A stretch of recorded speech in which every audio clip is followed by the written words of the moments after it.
سلام.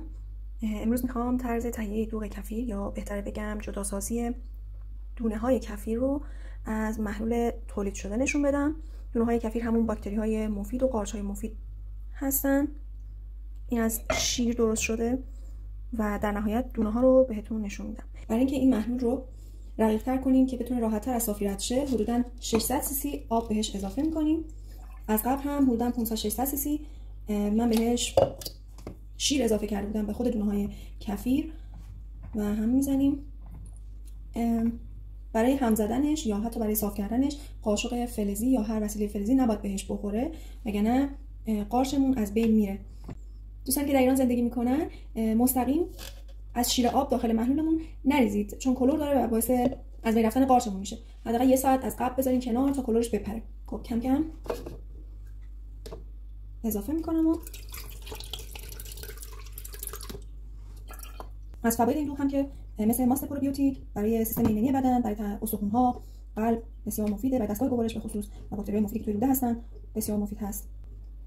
اصلا مهمتر اینه که شما یک بار اینو تهیه می‌کنید و میتونین به مدت طولانی ازش استفاده کنید. من خودم اینو مرداد ماه از ایران آوردم و هنوز هم که هنوزه قشنگ کار میکنه.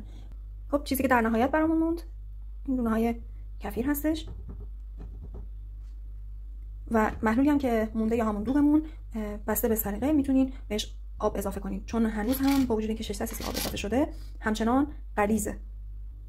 خب حالا قارچ‌ها رو به ظرفمون منتقل می‌کنیم. نیازی هم نیستش که زیاد بشورید قارچ‌ها رو یا همون دونه کفیر رو، چون باکتریایی که دورش هست مورد نیازه. همین که با آب همون 600 سی سی یه شستشو داده میشه کافیه براشون.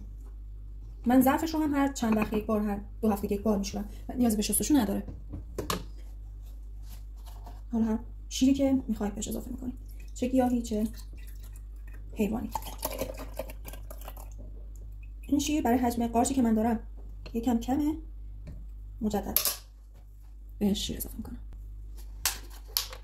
بسته به حجم قارچتون میتونید تصمیم بگیرید که بعد از یه مدت دستتون میاد که چقدر شیر لازمه براش. اگر خیلی سریع دوغ رو تولید کرد یا ماست رو تولید کرد، یعنی که برای شیر کم بوده، دفعه بعد میتونید بیشتر بریزید.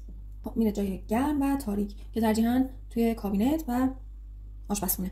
بسته به سلیقه و ذائقه نعنا خشک رو و نمک رو بهش اضافه میکنم. من معمولاً 2 قاشق نمک اضافه میکنم بهش. بعد از موندن چند ساعت کاملاً طعم نعنا رو به خودش میگیره و خوش‌طعم‌تر میشه. امیدوارم از این آموزش خوشتون اومده باشه و ممنون میشم که لایک و سابسکرایب فراموش نشه.